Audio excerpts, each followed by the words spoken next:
Welcome to the Overcome Depression podcast.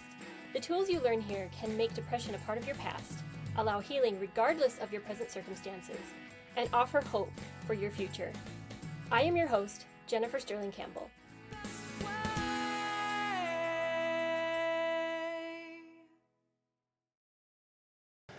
What does it take to overcome depression? We have our good friend Andrew McKee with me today. I am so excited. Heyo. He's one of my very good friends. We met at church in the same ward years ago, did co-choir directing. Did some co-choir directing. And our choir was amazing. Our choir was so good. Literally, it was so much fun, but what actually connected us was a similar experience that I actually came because of choir. Yeah, and should we start off with giving a little bit of background as to why we're set up the way we are? Sure. So that you don't find this distracting for the entire amount of time that you watch this video. So we're using a program that was supposed to give us access to a secondary camera, so we were going to have really professional back and forth shots of us, but we can't figure it out. Yeah, so surprisingly enough. Sit here today. So we're going to be mildly out of focus in my office with my stuff laying around and our water bottles easily accessible. And a little, see this thing right here? That's my little whiteboard. That's my high-tech way of sharing so much of what I do, which is I coach now. Like I guess you can call it a life coach. I help people access wisdom. I help people feel better is really what I do. Mm-hmm. And I remember that was one of the first things you said to me when I came to your house for a directing lesson. Yeah. Because you'd offered to help coach me to be a choir director because I was a newbie and you were very experienced and we were supposed to do it together and you're like, oh dear. and you were nervous and afraid of it. I was a little nervous. Yeah. And so we arranged the lesson, I show up, but it was also the week that my husband walked out. Yes. And so I was thinking to myself, well, I'll keep the lesson and it'll be a good distraction. I just won't think about it. And I'd spent the whole summer, about 3 months, in just worrying because my husband had gone MIA, wasn't talking to me, wouldn't text me. I didn't know what was going on. I mean, I had my theories, but I was still hoping he would come home and tell me that we could work it out, whatever it was. And he did come home, and he told me that he hated marriage, he was miserable, he didn't want to be married anymore, he wasn't in love with me, and so he packed his things, and there was nothing I could do to change his mind, and he left. No. And I was devastated. And I thought, there's not possibly anyone on this planet who could possibly understand what just happened to me. I'd never met anyone who'd experienced this, and so when I came over for my lesson, I was trying to hold it together, and then the first thing you asked me is, how are you doing? Yeah, and I'm not sure I said it quite with that inflection because I think I could sense that you weren't doing well. Yeah. And I probably said, how are you doing? Something like that. Yeah. Yeah, and then it kind of just... Yeah, because we often ask each other that question in a meaningless sort of way. How are you doing? And don't expect any sort of response from that, except for great. Oh, when someone asks me how I'm doing, I'll tell them honestly, whether they wanted to know or not. Yeah, and that puts you in a rare segment of society that does that, and the ability to ask the question in a meaningful sort of way too, also puts you in a rare segment of society. Like when you look at someone and say, "How are you doing?" Yeah. Like the connection. I mean it. And you can feel it too. Yeah, you can feel it. I mean it. How are you doing? Because this experience we call life, it's not a walk in the park. It's not just rainbows and unicorns. It's not just easy all the time. There's some difficult things that happen, and we tend to have this feeling that we carry them around without sharing them for the very reason that you started into this story, like there's no one on this planet that could possibly understand what I'm going through right now. And so what happened? Well, you sat me down, and I learned that day that you were actually a life coach, and you started talking to me and told me your story, which actually was spot on exactly what I was, that I Pretty had been similar. through. Pretty similar. Very, very similar. And I was floored. I mean, just God is so good. And I just feel like I needed you that day. Yeah. And God knew I needed you that day. And the fact that you offered to give me a directing lesson, I never did get the directing lesson, but I got something so much better, Yeah. which was that connection and that empathy and that feeling. I mean, I wouldn't wish that on anyone, but to find someone who truly understands because they've been through it. And that's what makes, I think, going through difficult things like depression so valuable. Yeah. Is that if you can overcome it, you can show other people hope that, yes, I've been there. Yes, I get it. Because truly, if I hadn't been through it myself, I don't think I'd have the compassion that I do. I'd be like, get over it. Like, what's your problem? No, there is no chance that you would. And people often ask me, and we'll get a little bit more into my story, I think, as we go along. Actually, can you pass me my phone for a second? I gotta tell my son upstairs that he needs to move to a different location. Oh, that's okay. And I can cut this out too. I hear him. Well, you can cut it out. It's okay. We're just being real, right? Like this this happens in life. It does. Little interruptions, and I have a 2-year-old and a dog. so yeah. So this is going to be just quick. Yeah, no problem.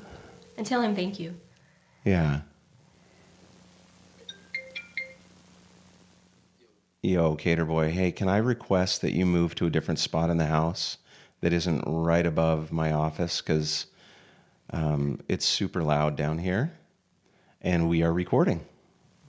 You can hear me right now? Yeah, we can hear you typing and moving chairs and all sorts of whatnot. Sometime you need to try it out down here so you can hear what I hear from the kitchen. It's crazy. But yeah, if you can move into the front room, that'd be great. Thanks, love boy. Bye. Okay.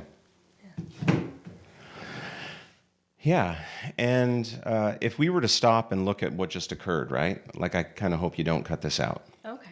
Because what just occurred was something came that created some stress or some pressure. If I were to feel stress and pressure around this, something came into my world that did that if I were concerned about how I was coming across, how good this was working out, whether we were doing the right thing, am I, oh shoot, then I would get caught up in, I can't believe I forgot to tell Carter not to be directly above us. I'm so stupid. And that's what this would do normally, right? Well, except it doesn't have to. And depression is just that going on all the time. Pretty much. All the time. I'm not good enough. Nothing's working out. I don't have any energy. I can't function. I got to go sleep. I don't like this experience of life.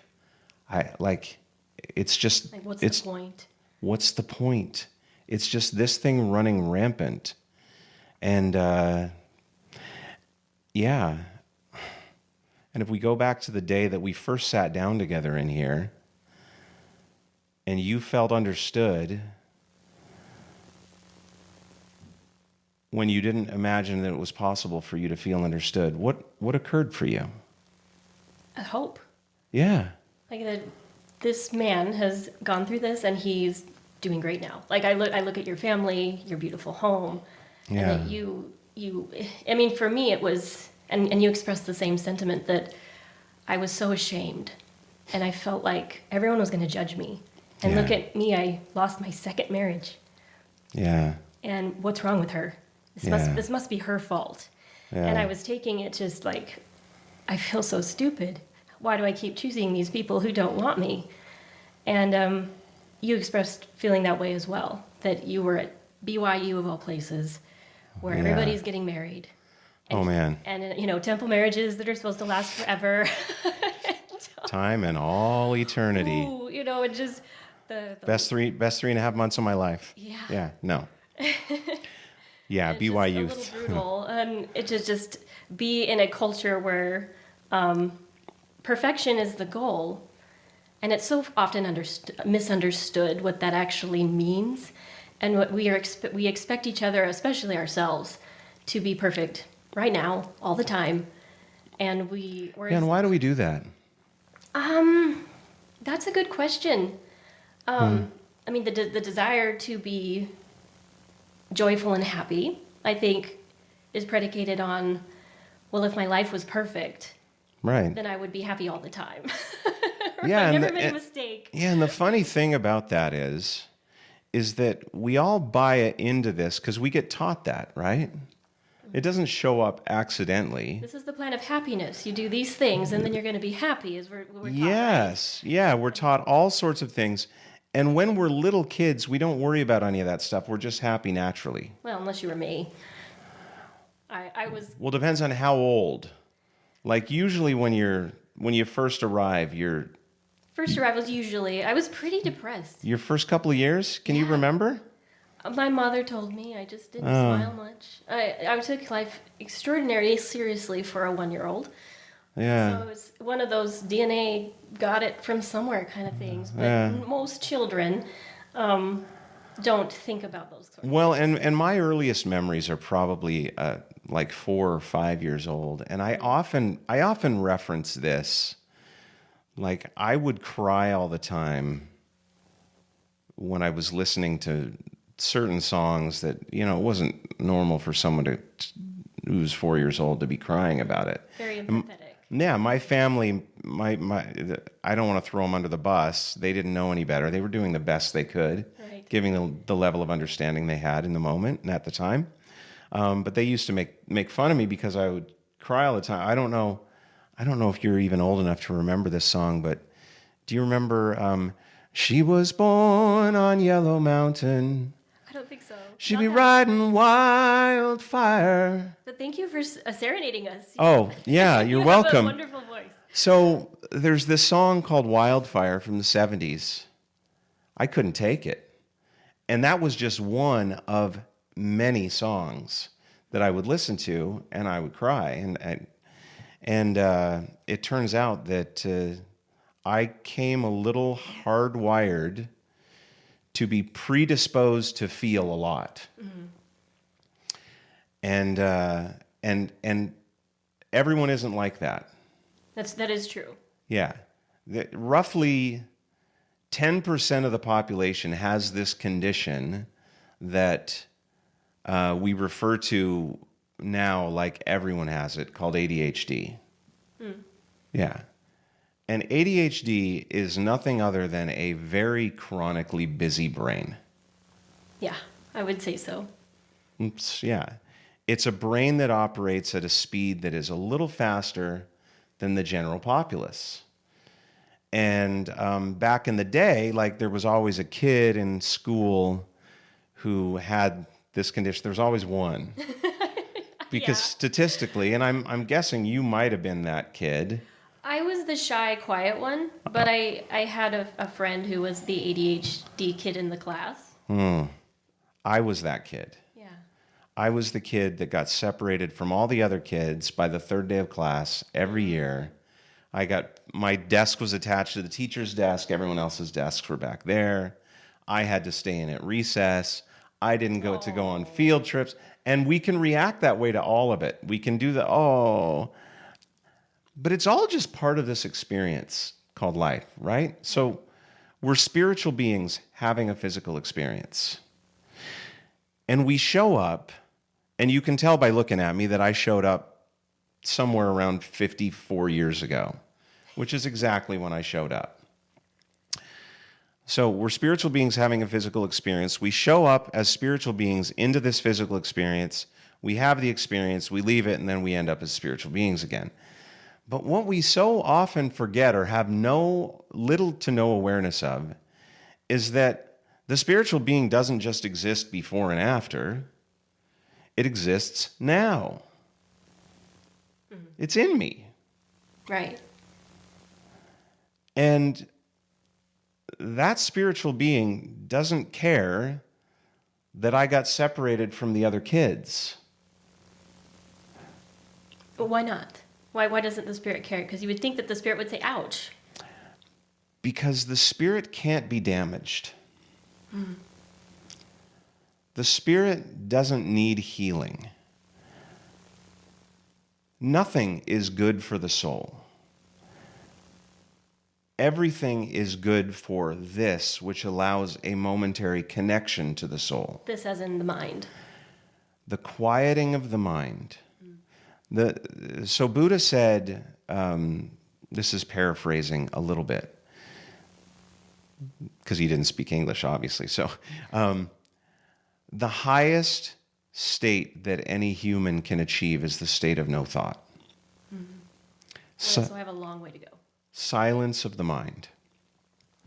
And so the day that you came in to see me for the first time and we had a conversation, your mind was spinning. Just as mine had been doing for the first 48 years of my life.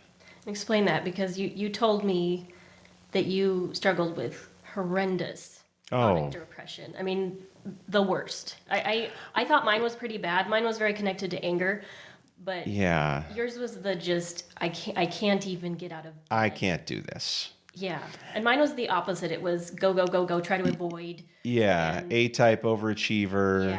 Yeah, And avoidance. And yours was just, I just want to do nothing. I'm done with this life experience. Yeah, In the dark. Please leave me alone. Yeah. And I had certain skills that on the outside would make it appear as though life was going okay for me. The people who lived in a house with me knew that that wasn't the case, but everyone outside didn't know.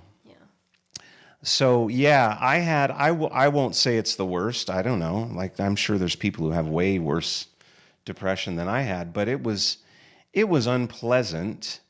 That's putting it mildly.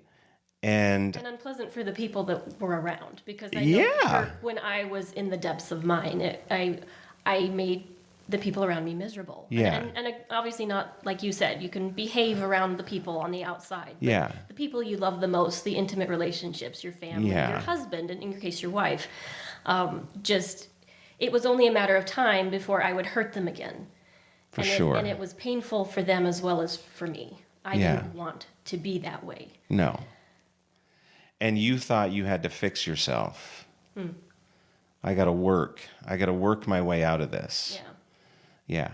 So this requires some setup. Like, we're way far down the road of this conversation. I don't know how far you have. Well, I'd love to hear your story of surrender.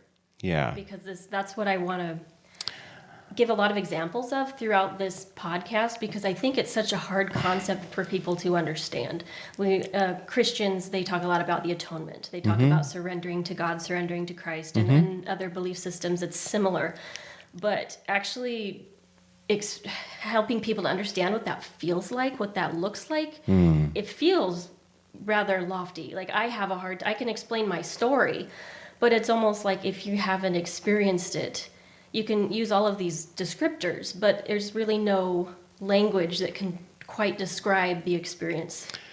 No, because surrendering, first of all, what are you surrendering from, and what are you surrendering to, and why does it work across so many different belief systems, cultures? People, why do they all say the same thing, no matter where they are in the world?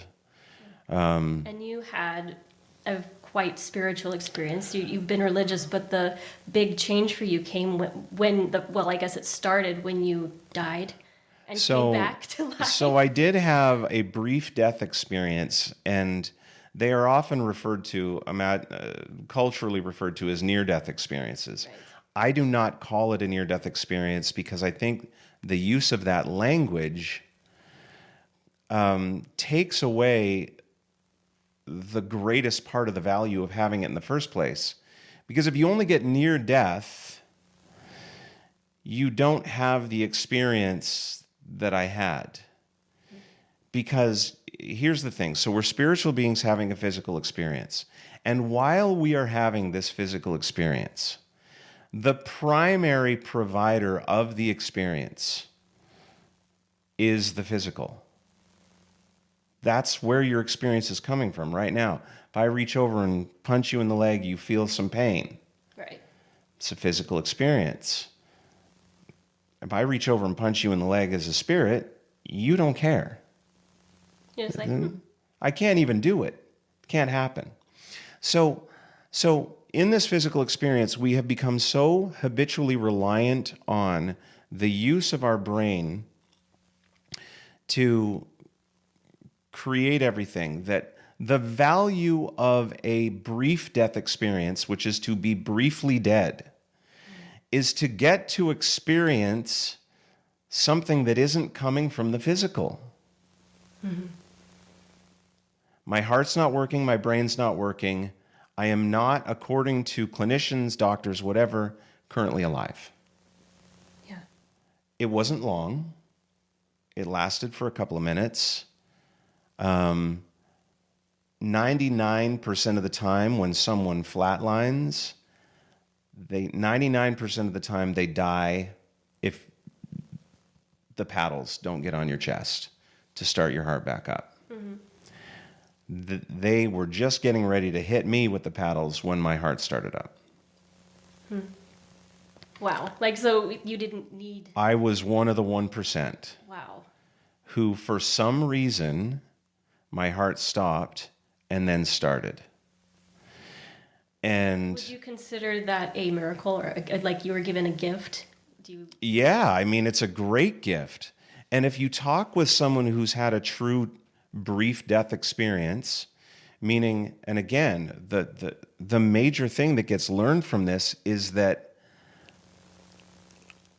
my existence goes on. Mm-hmm.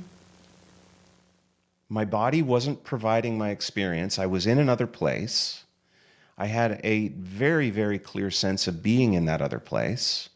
I had a clear sense of being on a grassy knoll with waving grasses, but it wasn't like this. It wasn't like the way I do it here. It was different. And I had a sense that on the other side of that hill were all the people that had died before me. Mm. And that's not just my family, but everyone else. And we had recently lost my grandmother. A year earlier, my grandmother had died, and it had sent the whole family, ironically enough, into a funk of depression because my grandmother's side of the family was wildly prone to mental illness. Loads of mental illness on my grandma's side of the family. So her death kind of set it off. No, we were always in it. We were always in the mental illness, but her death exacerbated it, made it stronger. Sure. And if we had time on this, I could go back and give you the history of my mom's side of the family just has mental illness, depression, anxiety, schizophrenia, multiple personality. Well, and I was listening to a podcast by Hank Williams, I think it is. Who? Hank Williams, I think is his name. He does the Come Follow Me podcast. My mom sent it to me. She's like, this one's really good. Hank Smith? Yes, thank you. Hank Smith. And he was talking about, he was interviewing someone else, and he talked about the blood and sins of this generation that's in the scriptures, and how what he's really saying, the blood as in the DNA. Sure. And the actions of your ancestors. Because you're literally inheriting those tendencies. And a lot of times when people say, well, I was born with it. Well, maybe. Yes. But they're also finding that we can change our DNA. Yes. We can change our DNA, and we can change the experience of our lives regardless of our DNA. Mm-hmm. But until you know it, you don't believe it. Right. Or until you believe it, you don't have a chance of whatever. So I had, this is where it starts. Yeah, I had this long history of mental problems on my mom's side of the family. So that was what I grew up with. Oh, I inherited all my mom's DNA. I just got that. Like I'm just a lost cause. It's just my lot in life. Yeah. I'm going to be. I had seen all the others go through their lives with this. All these examples from the beginning to the end. Right. Well, it's my lot in life. Mm-hmm. Yeah, I got some other good things with it too. Like I can sing. I'm relatively artistic. I have a really good memory. I'm academically pretty good. Like there were lots of good things that came with it, But man, oh man, the bad. Ooh. But after you passed and you came back, Yeah. which was, again, a miracle. Well, I didn't finish because what I said when I was gone, I shared with you the sense that there were the people there and I knew them all the same, but that was not even close to the best part of the experience. The best part of the experience was the feeling. And the only way I could describe it when I came back, first of all, I was unfamiliar with it. I'm like, whatever, that was unbelievable.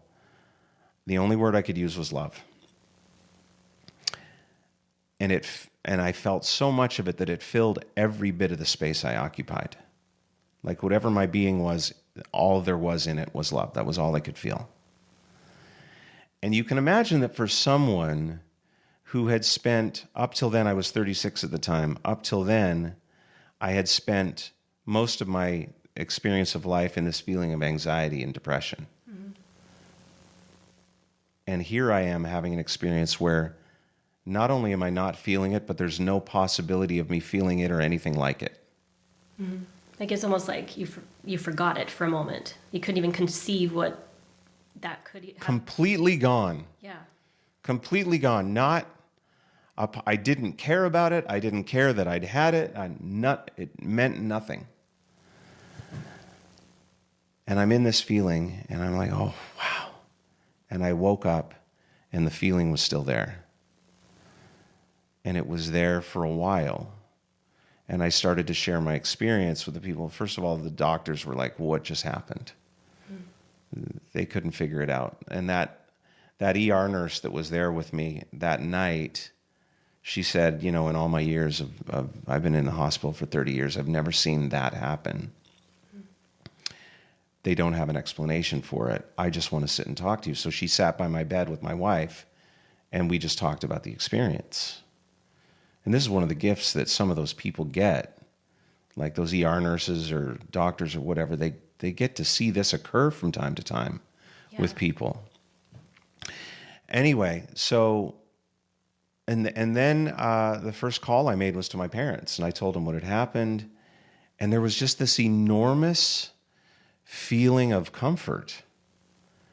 Like, I was like, Mom, yes, we miss Grandma.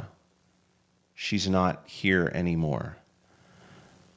But we don't need to fear. We don't need to feel bad for her. She's great.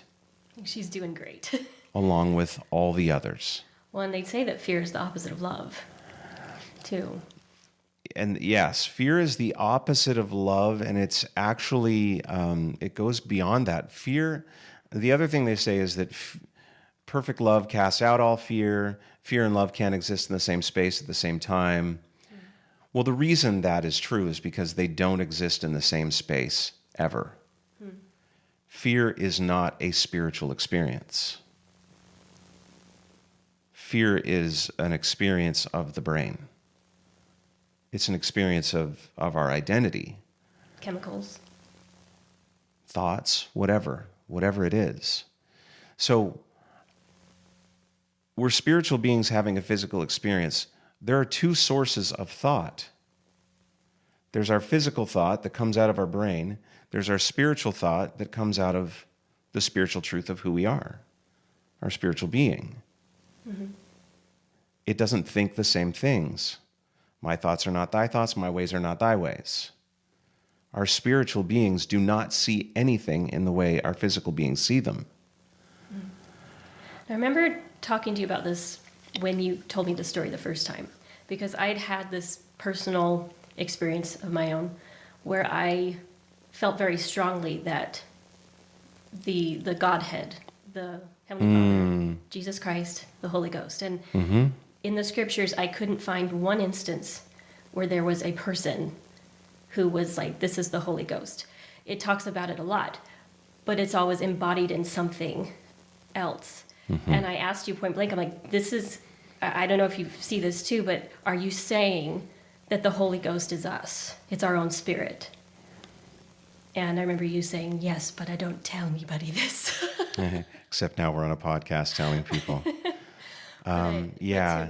I've told my audience this, but that, and it's not nothing I can prove. It's just a thought that I had that resonates with the experience that you had. That it can only testify of truth, and it's inside of us. Yeah. It remembers everything. And it is truth. It's truth. It is truth. And it is. So to add context to that, so when I came out of the brief death experience, I tried to make sense of it. And so I went up into my brain where all the things that I'd ever learned were stored and tried through the filter of that brain to make sense of why I felt the way I felt when I was not here. And I came back and I went, oh, I felt that way because God is love. I must have been in the presence of God. Didn't see him, or whatever, whatever I'd been taught God was. But that's the only explanation. And so there were a few things that changed for me. My relationship to what I believe changed a little bit at that time. One of the major things that changed is I was no longer afraid of death at all. Like zero. It was kind of. I would say that's very rare. It's rare, and I'm not afraid of death, but most people I know are on some level. Yeah, most people. Well, because we're just so familiar with this experience, and we think this is it. Like even if we get taught something else, it's gonna hurt. Like yeah, death involves pain of some kind. Nah, we go to sleep every night. We wake up in the morning. And I know you woke up this morning because you're here. Some people don't wake up in the morning, and that's all that happened is that they didn't wake up. So that's the feeling of, it's just the not waking up part. When we die, we don't wake up. Yeah. And what we don't wake up to is the thing we wake up to every day here, which is this physical experience. We wake up to something else. We wake up to who we always have been and always will be and are now, but are primarily unaware of it. So if that's the case, what do you think this earthly experience is for? Because to me, it's a learning and growth thing, and that's how I look at it. But I'd like to hear your perspective. There certainly is learning and growth that happens. I think of it more as a gift. There are things that can be experienced here that cannot be experienced there. Even the bad things, you think that's a gift? Oh, yeah. It's all a gift. The gift of life is just a gift. So if we were to go back to early on when we talked about, when I said, we can say, I'm sorry that had to happen. I don't see any of it that way anymore. All the stuff that has happened. So this experience called life gives us an opportunity to experience breadth and depth of this physical thing. And without that, like that is to me so much the purpose of life, is to enjoy the gift of life to its fullest. Enjoy, and that means enjoying the depth of feeling that we get. Which can be intense. Yes. Yeah. And it's actually the same as intensity on the other side. It's just what we're attaching to it. Like joy and pain. Yeah. Okay, I got to stop. I naturally go into songs all the time. Joy and pain are two expressions of the same thing, sort of. I think happiness and pain they're better words to use, because joy, I feel like, is just a word to describe a characteristic of the spiritual truth of who we are. Whereas happiness is a word that we use relative to this experience. Like right now. Yeah, it's like a happy with the way things are going. Yeah, I got nothing to complain about. Joy is beyond that. Joy is, I'm not thinking of anything. I'm just in this feeling. Mm-hmm. And so what happens is that our brain is constantly in the action of trying to assign meaning. Definitely. Yeah. Yeah. So everything that goes on, our brain wants to make sense of it and wants to assign meaning to it. Just like when I came back from the brief death experience, my brain wanted to make sense of it and assign meaning to it, and it did. And some of the words that we have in our existence right now, like if we go back to the Holy Ghost conversation, this is directly related to what I'm talking about right now. People feel things, they get insight, they have truth occur to them, they have this great feeling with it, and they look around for something external to say, what caused this? Where did it come from? Mm-hmm. It must have come from this guy that God assigned to do this job. Okay, that makes sense. All right, write that down. And that made sense. To an intellectual mind, that made sense. And so it went on and on and on, and we get taught all the time. But at the same time, if you want to hold on to those beliefs or those things that have been, shared with us through Scripture or whatever, then we have this conflict between the light of Christ and the Holy Ghost. The light of Christ has been given to every man who comes into the world. Well, then what do we need the Holy Ghost for? Where does one stop telling us what's good and the other one start? Well, the reality is that this thing inside of us knows what is good for our physical experience. It knows. And when we leave our brains, we leave the analysis of trying to figure out what I need to do and get still, then what rises from within? Yeah. Sight from within, insight. Oh, there we go. And that's the word. Yeah. It's like that's amazing. I never thought of it like that. Yeah. It's sight from within. Insight. I'll never think of that word the same. You won't. And you'll feel it, and you'll know where it comes from. Mm-hmm. Comes from you. Can you feel it right now? I can. Yeah. If you get up and walk out of this room, we get up and walk out this door, guess what goes with you? My spirit. Yeah. The knowing. It knows. And when we don't rely on the arm of flesh, this thing, our brains, thoughts, and we quiet down and we experience the silence of the mind, then things start to rise from within, and we marvel at how amazing those things are. Why didn't I think of that before? When we know things we have no business knowing. Yeah. I didn't get taught this. How do I know it? No one told me that this person was calling. How did I know they were calling? There's a great field of energy that we all live in that is the power behind all things formed and formless from the beginning to the end that most of us are completely unaware of on a day-to-day basis. But stuff travels all over the place inside that energy. And is it so hard to believe that eventually we'll get to the point where we understand it well enough that we'll be able to use it to communicate? I mean, right now, we're recording ourselves, and we could just as easily be having this conversation on opposite sides of the world. Right. I mean, there was a time when no one would have believed that this was possible. Yeah, and that time was 20 years ago. Yeah. That's how recent it is. Quantum physics is starting to figure some pretty cool stuff. It is. Which is fun. And quantum physics, yeah, okay, I'd be leaving my realm of understanding if I were to go down this road. So I'm not going to. But there is some real simplicity with what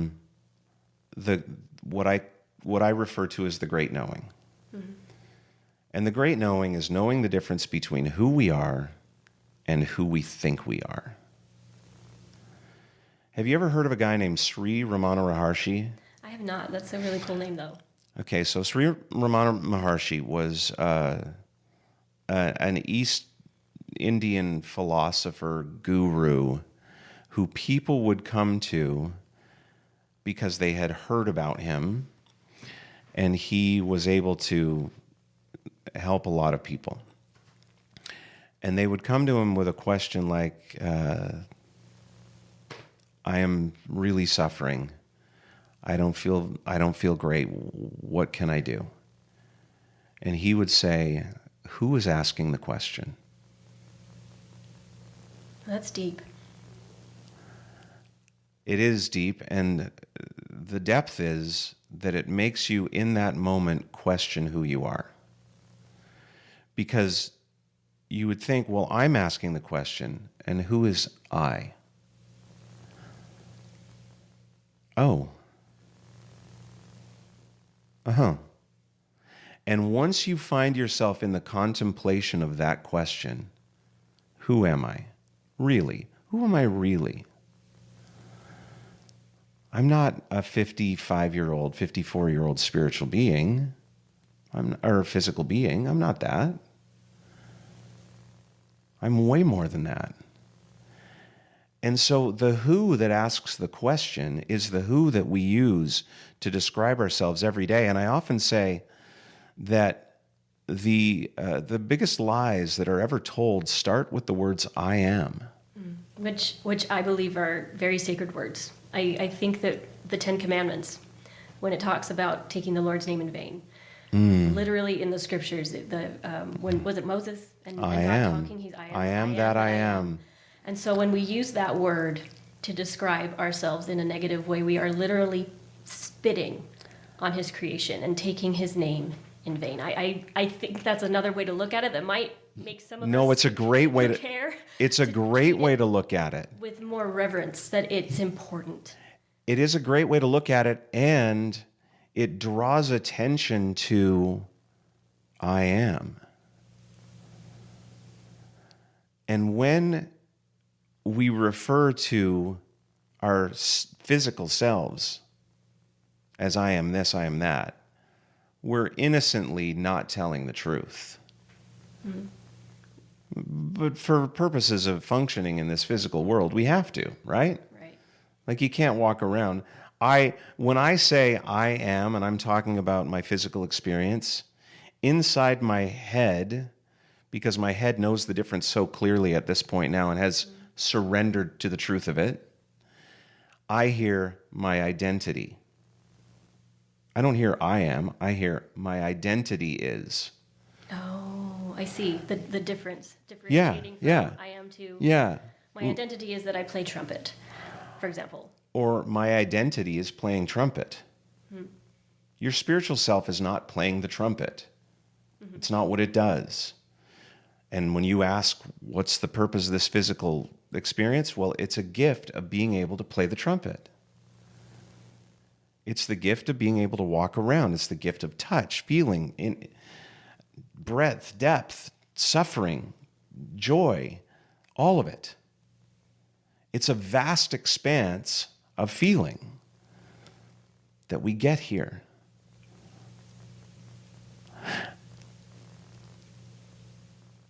And you absolutely hit the nail on the head when you said, if I didn't go through this, I wouldn't be able to understand people who went through that themselves. Mm-hmm. Or who are going through it right now. Or are going through it right now.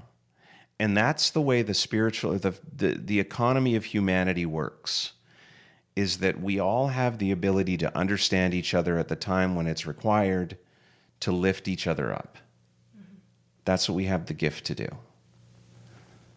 And it's a great experience to do that. Yeah, and it's cool being on both ends. I mean, I valued the experience where I was needing the help and there were people willing to help me. Yeah.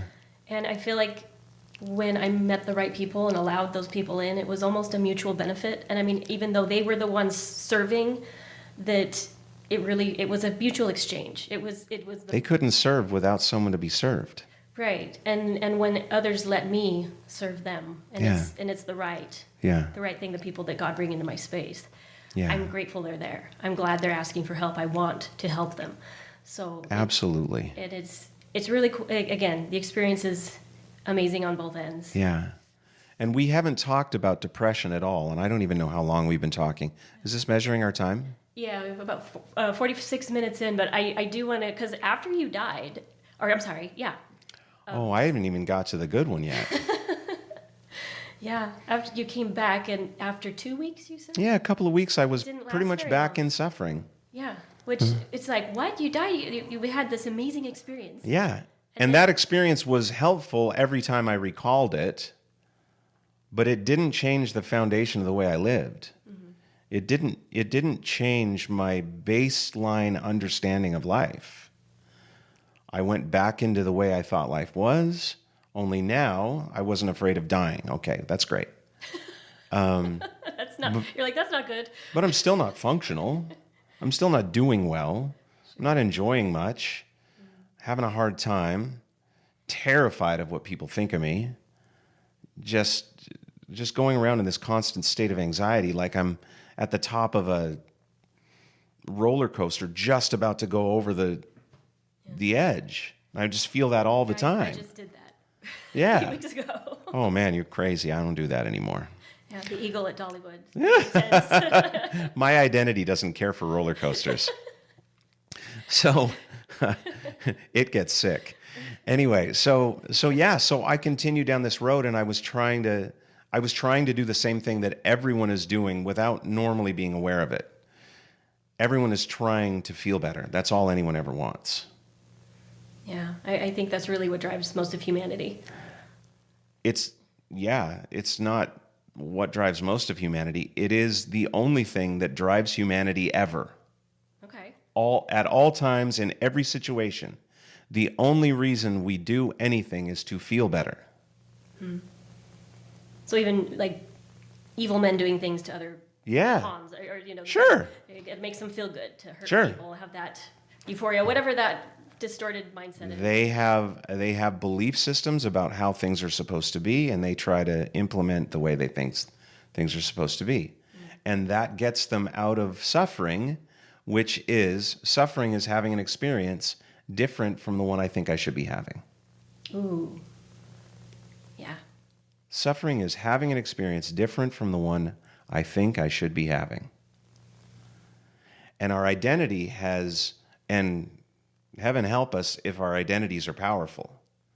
Like if we happen to have a brain that's capable of all sorts of creativity, all sorts of, high-speed thought, then the probability of you suffering just went way, way up.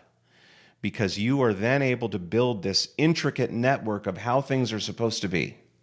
Oh, I would reminisce when I was a child. Yes. I would sit in the chair and just think about how I could fix the world to be better, and how governments should act and teachers should do, and all the rules we could make to force people to be better. Yeah. I did this at like 4 years old. Yeah, and that's really difficult. Yeah, it's not a good place to be. There's only one possible outcome of that, and that's called suffering. Mm-hmm. Because you can't do anything about all that stuff. Yeah. Not in the way your brain tells you have to. Changing other people, blah, blah, blah. This needs to... It's not going to happen. There's no evidence to support it. It's like walking around thinking that you should be perfect, which we started this conversation with.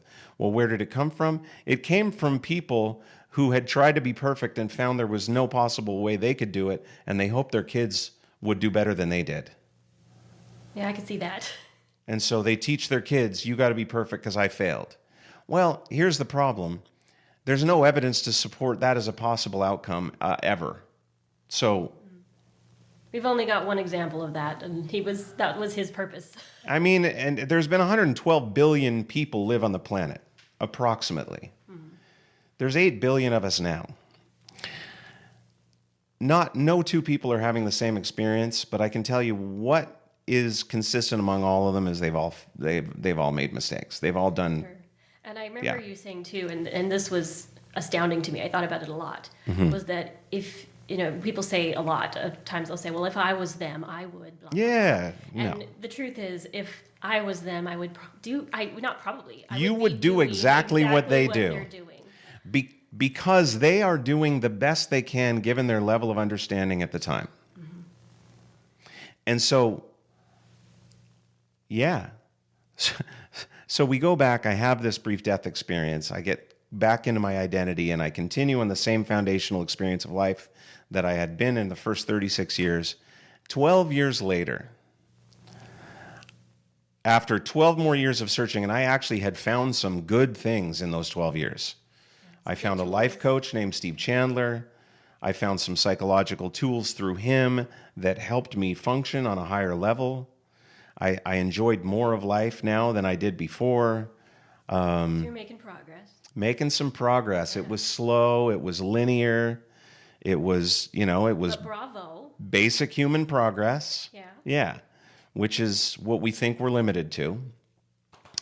And then 12 years later, I'm sitting in the contemplation of, because I had found myself again at an extremely low point, having so much suffering that the experience of life was becoming pretty unbearable.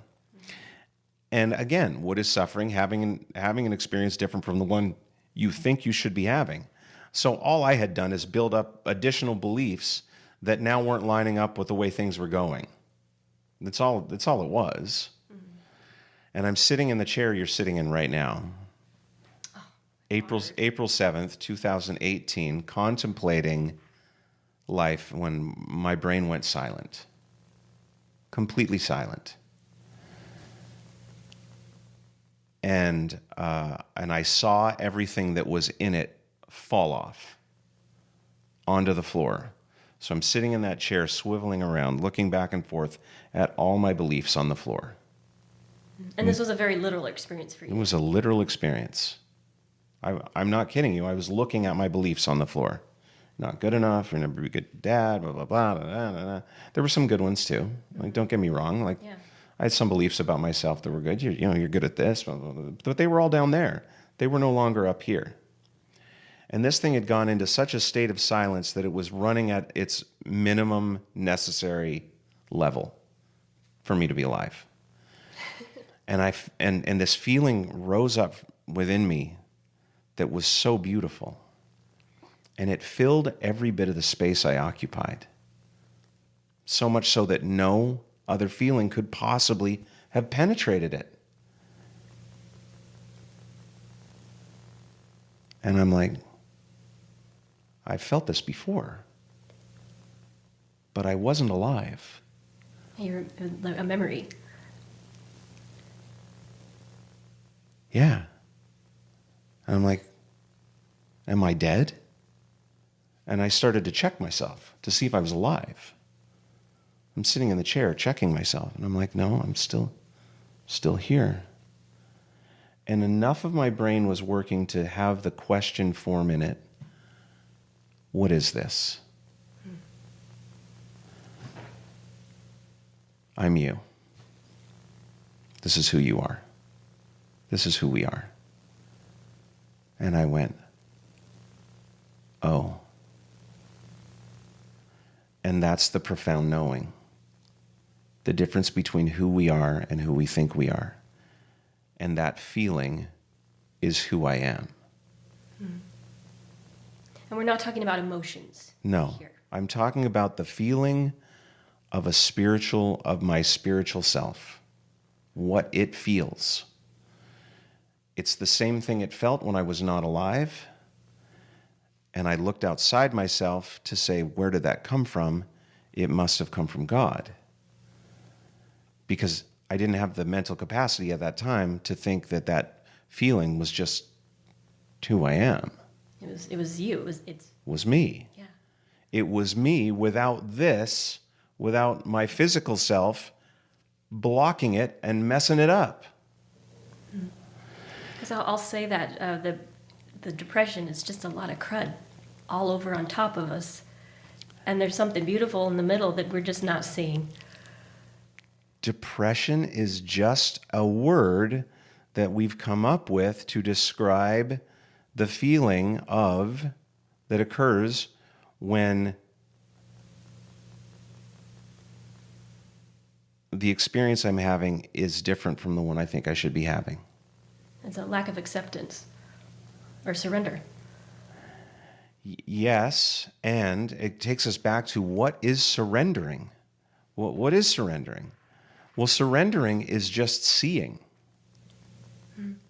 It's just seeing.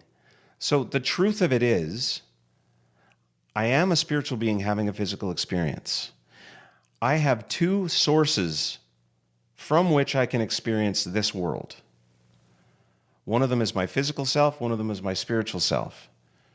Primarily, my spiritual self is playing a very small role in the participation in the experience, because this thing is so loud and so full of self-importance. The ego. And yeah, ego. Like ego is just a word, right? It's just the word that Freud came up with to try to describe what your identity does. Just a word. And we have come to accept that word as something of truth. Well, it's not true. And identity is just a word too. But we have to use words to point towards truth, even though truth is not found in words. Yeah, it's hard to describe with the limited language we have. I know Russians do a little better. I think they have about 20 words for the word love, where we just have the one. And so I think, especially in our society, love is very misconstrued. It's misunderstood. Well, and in Russia too, I mean, the extra words might put too many conditions on what love is. Perhaps, yes. Like, so unconditional love, well, there's no such thing. There's love or there's not love. Conditional love is not love. It's something else. It's judgment. And I will judge you less if you don't do the things that upset me. It's not love. Love doesn't care. It loves. It has one job. It loves. That's all it does. We'll leave the hard. I find myself, this is something I'm definitely still working on, where I still want to wish I could control outcomes sometimes. The election, for example, Yeah. and the acceptance and letting God do his job. That's not my job. It's not. Me taking care of the entire planet. Yeah, it's not really his job either. So go expound on that. Well, if it's his job, why do so many people have an idea of what his job should be that is in conflict with each other? Well, I see what you're saying. And if it's God's job to make this a delightful experience for everyone, why is he failing so miserably? It's not his job. If it were, it would be different. See, the reason we think that is because we have an idea about how things are supposed to be. So describe God from your perspective. I know a lot of people see kind of a domineering, I know they might not admit it, but kind of a tyrant who's very judgy and thinks that they should be a certain way and do certain things. So how do you view God? God has characteristics. And I don't see God as an old man with a beard. That's not what I see. There is a power that runs in and through all things from the beginning to the end, formed and formless. It is the energy, it's the source of power that runs everything. I, for fun, have 23 characteristics of that power. And I look at the list of those characteristics every day. I see them. Can I read them? Sure. Okay. So he has I am at the top, which is miraculous. Yeah. He's talked about that. Oh. I am consciousness, awareness, presence, love, understanding, creation, service, gratitude, wisdom, insight, humility, forgiveness, healing, peace, clarity, compassion, energy, joy, patience, stillness, wholeness, truth, and knowing. And we may differ on this because I actually believe he is a person. And I'm not sure if we're on the same wavelength with that, but I honor your... It doesn't matter to my experience whether he is or isn't. So Yeah. I don't, yeah. So I don't care. And it doesn't... And while I was, while I was trying out not being here, that wasn't part of what was shared with me. Mm-hmm. So. Yeah. But you did feel these things. Yeah. And so that is what you know. Yeah. And those things also are who we are. They're what I am is. And an easy way to have yourself feeling better is to look at one or two, three or four of those things that pop out for you at any given time, and then perform the outward expression of that inner truth. Like, what does understanding do? It understands. So understanding as a noun, me, I am. If I'm caught up in my thinking, understanding doesn't happen in your brain. Understanding happens from Within. understanding. And when something comes in contact with understanding, it feels understood. And you can use words or not use words to do that.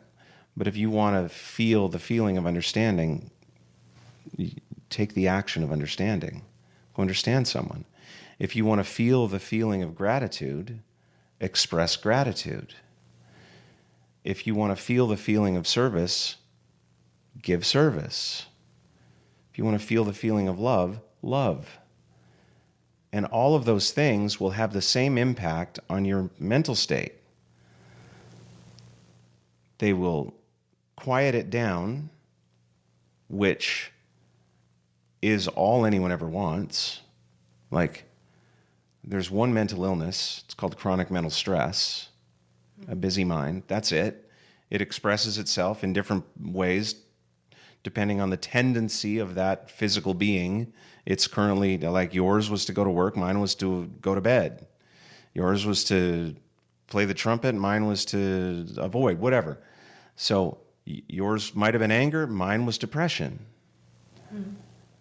But depression is nothing other than what's my brain's go-to when it needs to cool off. Yeah. That was my go-to. The stop. Yeah, stop. Well, it finds the first thing that works, and if it works sort of, then it establishes a pattern. This is addiction too. Mm-hmm. It's the same thing. I got to feel better. What makes me feel better? Oh, this. Ooh, yeah, it actually does. But it's misinformation. It's not actually feeling, you're not actually feeling better. You're just for a moment stopping all the chronic mental illness that's going on. And it will... artificial quiet. Yeah, and it exacerbates it's a distraction, it's not a remedy. Mm-hmm. And distractions create addictions. Yeah, I was addicted to staying busy. That was... And being angry. Anger it can be an addiction, and it was for me. Every single thing that your brain does to try to diminish the suffering it's going through, which is, again, having an experience different from the one it thinks it should be having. Mm-hmm. So as soon as the thoughts turn off, then the experience turns off. Like if you're not thinking thoughts, then nothing is in conflict with the thoughts you're thinking. Does that make sense? Yes, kind of. Because my thoughts go a lot. If so you I don't experience that very often. If you are in an experience of silent mind, there's only one thing you can do: observe. There we go. And that is actually one of my biggest goals, because I've expressed that one, is that when I'm having a conversation with someone, instead of judging the conversation or trying to think of my response, it's just to observe and to try to understand instead of placing judgment or making decisions in my mind of what is and what isn't true. Just open up to the spirit of service, essentially, an exchange of thoughts and ideas, and being kind. So that is my future self that I'm working on right now. Yeah, and that future self is sitting in your chair. Yeah. Like the only thing that stands between you and this future self is thoughts that make it difficult to be there. So what do we surrender? Well, we give up our identities. That's what we surrender. We let go of who we think we are. And it's extraordinarily difficult to do for most people who have spent their lives building it and holding on to it with everything they've got. Yeah, and that really is the cure for every mental disorder. It is yes. And it's again, I think you've done a magnificent job telling your story, describing what that feels like, what it's like.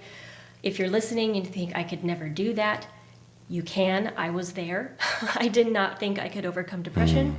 I didn't believe it was possible. I know you were there as well. It can happen for any and all of us. I don't think we were sent here to suffer forever. We were all given the gift of experience and a choice to make, whether we would give up that identity or whether we would pridefully hold on to it. And it's the choice is up to us. How long? And it's not like you failed if you get to the end of your life and you didn't beat the thing. But it's just not necessarily necessary. And that's the key. And this is what I share with people all the time. I understand why you're feeling the way you are. And can you see the unnecessary nature of it? I understand why you're feeling the way, and can you see that it's unnecessary? And initially they'll say no. Yeah, the belief it's just is very who I am. Resistant Yeah. to that belief. I mean, Yeah. I can recall it, like even my body seizes up a little bit because I remember how resistant I was to that. Like, nope, not Yeah. possible. But when you can just open that door a little, that yes, it is. Open the door of hope. Jennifer did it. Andrew did it. They thought they were hopeless cases, and we were both pretty bad. So Open the door of insight. Open the door of seeing. just crack it Seeing something different. Yeah, and I know you're wrapping it up, and I want to leave one more thing. Oh, absolutely, and feel free to. Yeah. I want to leave one more thing, because one of the things that goes away when you know the difference between who you are and who you think you are is the way you speak about yourself. Up until April 7th, 2018, I would have just said, I have depression. It's one of the things that came with my experience of life, depression. I have that. Other people don't. I do. At 11 o'clock, April 7th, 2018, I no longer had depression. It was not a permanent part of my physical experience. And even though I experience a lot of the same things that are so-called symptoms of this thing, it doesn't say anything about who I am permanently. I don't have to fight this thing. It doesn't occur to me to think about it ever. When I wake up in the morning, I used to wake up in the morning, another day with depression. Now I wake up in the morning and I go, oh, what's up? What are we going to do? Who do I get to talk to today? Yeah. And that wasn't my first thought for the first 48 years of my life. Yeah. Incidentally, getting out of bed and doing things like preparing breakfast, or in my case, going out and feeding the goats and milking them. Sure. It creates those dopamine hits that are actually extremely helpful for us feeling good. Most people in this country wake up and start scrolling, and it starts creating this false dopamine hits that don't actually last throughout the day and create any meaning. They stop as soon as you put the phone down. So yes, but subconsciously your brain is so attached to that, because what it really does, yes, it gives you dopamine, but what it really does is takes you out of thinking that is in conflict with the experience you're having. That's really what it does. Yeah, like I'm not sure I want to get up yet. There's a lot to do and I'm stressed. Yeah. So you pick up your phone, you forget about that stuff, and you go, oh, I feel better. It must be because of the phone. It's not. It's because your thinking is no longer in conflict with how you think things should be. But the moment you put that phone down, your thinking fires up again. And so subconsciously, you reach for that phone 80 billion times a day, if that becomes your addiction. And you lose the ability to be in silent mind, to be in creation. And I love that you said that I create. You used the word create when you talked about getting up, going, feeding the goats, blah, blah, blah. I create something. I don't even remember what you said. Well, I literally got the goats, not just because I wanted the milk, because I knew it would force me out of the house first thing in the morning. Yeah. And I needed an incentive, as well as my son. Like, I wanted to get my 2-year-old out of the house. That's awesome. And it brings you into the act of creation. Do you have to milk your goats? I do. Okay. So I get to milk my goats. you get to milk your goats. So as an act of creation, you create a milked goat from an unmilked goat. I did. Yeah. And when you can see beyond even the chore or the task of it, the physical necessity of doing it, and see it in a different way, and notice the creation in it. Like for me, I make my bed every day. The first 48 years of my life, I hated making my bed. I hated it. Why? Because every time I had to make my bed, I had to make my bed. And I would hear my own identity saying, if you don't do this, you're lazy, you're not a good human, you're disorganized, you're messy, you're blah, blah, blah. And so one of the things that I had to do as a requirement to not have all that other thinking going on was make the dang bed. Fine, I'll make it. And that's the way I would do it, like a kid who's getting in trouble, right? Yeah, mother's voice in your head. Yeah. I don't do it that way now. I get up and I know that one of the characteristics of the spiritual truth of who I am is creation. What does creation do? It creates. And so I very conscientiously, which is living momentarily in connection to consciousness, I very conscientiously make my bed.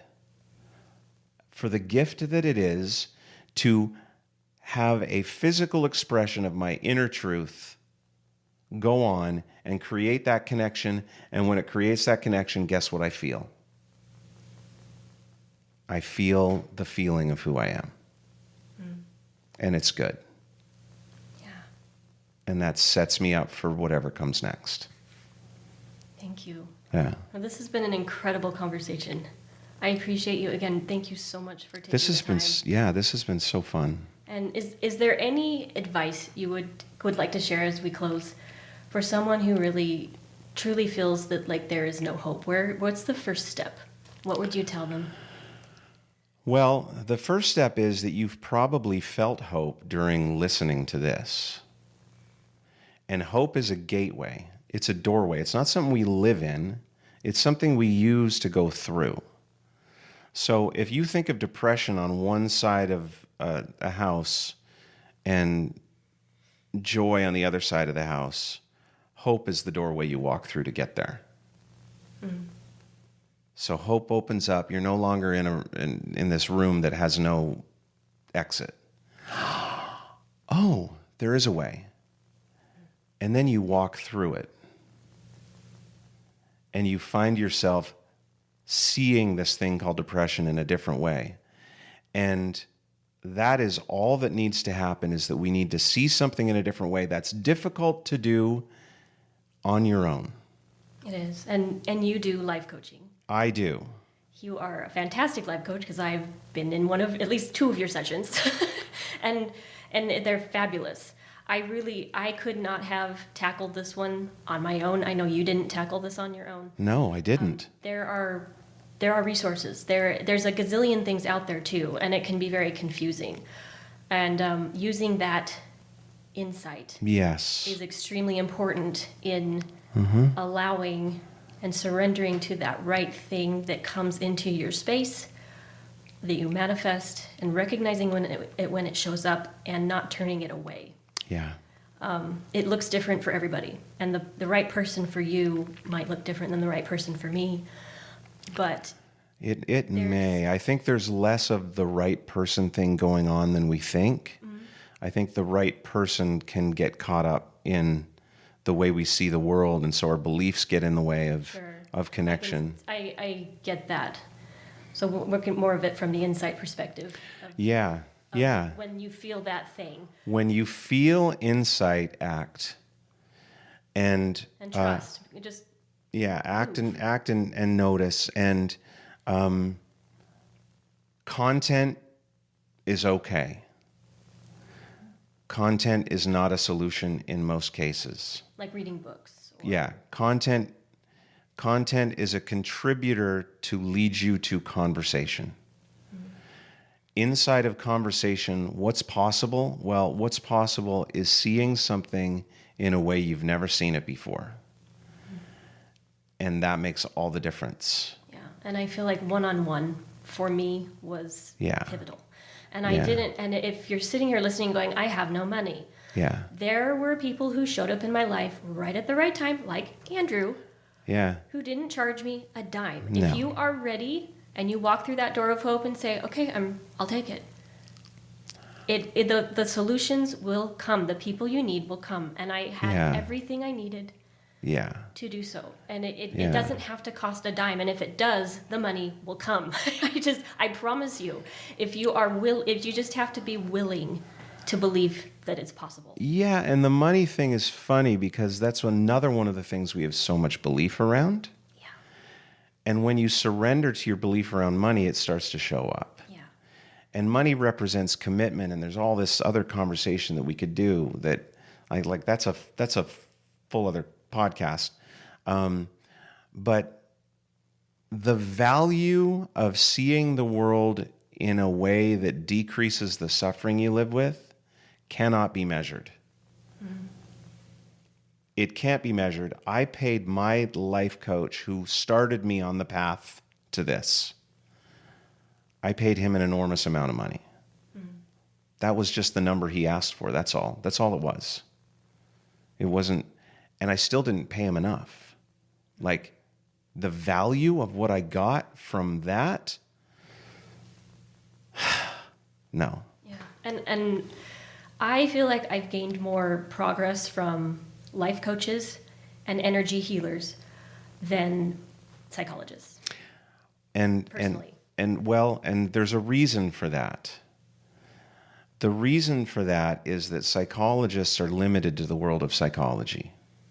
And they work on the mind. And when your problem is in psychology and you're using psychology to fix it, it's exhausting. It's tiring. And there's no exhaustion like mental exhaustion. We haven't talked psychology today at all. We have simply talked about how things are. That's it. And when your psychology goes silent and you see from within, then it's like this healing, this love, this compassion that lives within you rises to the surface and says, there, you're okay. Yeah. And then your identity can have the freedom to let go of its fear. Mm. But when you're trying to use your identity to fix it by manipulating it, it's a slow process. Yeah, it does help, but it's just very slow. It does help, and generally not for the reason, not because of the reason we think. Like, underlying so many of these techniques, approaches, is the basic truth of what it's trying to achieve without knowing it's trying to achieve it. It's trying to quiet your mind. Mm-hmm. And that's it. And so if there are things that can stop you thinking certain ways, great. But it's really difficult to do if you think this is who you are. Because you hold on to it really tightly. But all the thoughts in your head are not yours. They're not yours.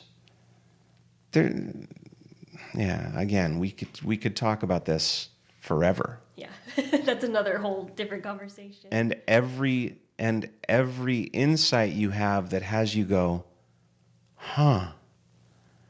every one of those is a momentary silencing of the mind. which is a momentary connection to what's within. And if I could leave you with one thing, I think the highest and most noble role that our brains can fill is to serve as a translator for that which rises from within. Yeah. And in order to do that, they have to be able to listen. So I'll leave it with that. Thank you so much. And how do people reach you if they want to work with you? Instagram, Andrew McKee Coach. My website, andrewmckeecoach.com. My podcast, People Who Suffer, which has been on a massive hiatus, which I'm going to release a new one in a couple of days. So I'm back on the train with that. Yeah, those are the three ways. And what do you offer? You have several things. I think you have a group. I do group work. I do one-on-one. Do you do Zoom? I do Zoom. I have clients from around the world. I have a group in the UK. I've had clients in New Zealand, Australia, all over the UK, Denmark. And what would you as someone's interested in a group versus in person? How would you describe the difference? Yeah, groups are a little more accessible as far as a financial commitment goes. I think the highest and most valuable way to work with me is one-on-one, and a lot of people, choose that route right out of the gate. But it doesn't matter. Like, just start the conversation. Get in a conversation.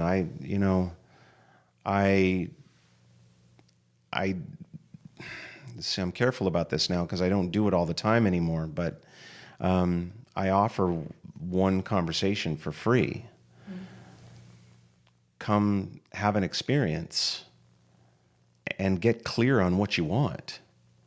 Like, the first thing that you got to want is to have a different experience. You have to, there has to be something about where you are in your experience of life that is uncomfortable enough that you're like, yeah, this has got to change. And if you're not there, then it's not time. But if you're there, like something had to change. Yeah, it's a decision. I was not going to make it if something didn't change about the way that I experienced life. I wasn't going to make it. It had to change. Now, I've had people come to me who have very small things in their life. They're not like in some big mental crisis like I was.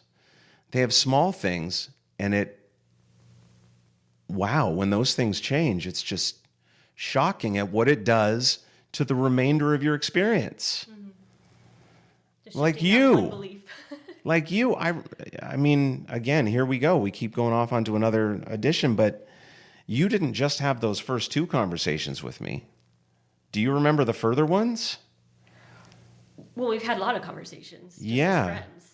As friends. But you came in for another one later on. Yeah, when we were talking about doing this. Yes, and then the next thing was you're married. Yeah. And that happy. And you called me and you were like, that doesn't happen without me seeing what I saw in that conversation. And I was like, oh, take it easy, Valentine. And you're like, no. Like, seriously. And there were definitely some shifts that had to happen before. There were some shifts that happened. And I could find him, or let him in, rather. And allow things to happen, let the resistance fall away, see it for what it is, and then it falls away on its own. So yeah, those are the ways I can be reached. Or if you find someone else that resonates with you, go to them. Anytime something creates an insight, go. Yeah. Take action. Don't think about it too much. No. A lot of us will talk ourselves out of that insight. It's the job of the identity is to talk yourself out because it wants to maintain control. And that identity, keep it the same. Keep it cool. Yeah. You've done this forever. We like it this way. That doesn't work. Yeah. This is no good. Yeah, it's too expensive. Yeah, too expensive. That's the big one. No, it's not. I have found any time I've needed anything, the money was there. And I have... There's money everywhere. I've been in poverty, and the money I needed was there. There's money everywhere. So it doesn't need to be an issue. Yeah. But thank you again so much. I know I've said that several times, but you were just phenomenal. I appreciate you. It's getting late.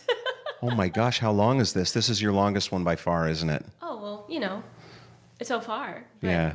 you know, we'll have more. Okay, great. But thank you, Andrew. All right, you're very welcome. We'll Good to see be you with you. next time. Yep. Bye. Bye.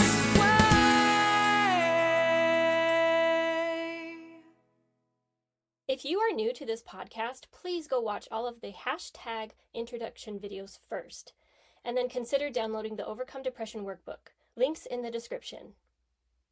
The content in this podcast is based on my own personal beliefs, is for informational purposes only, and is not intended to substitute for medical advice, diagnosis, or treatment.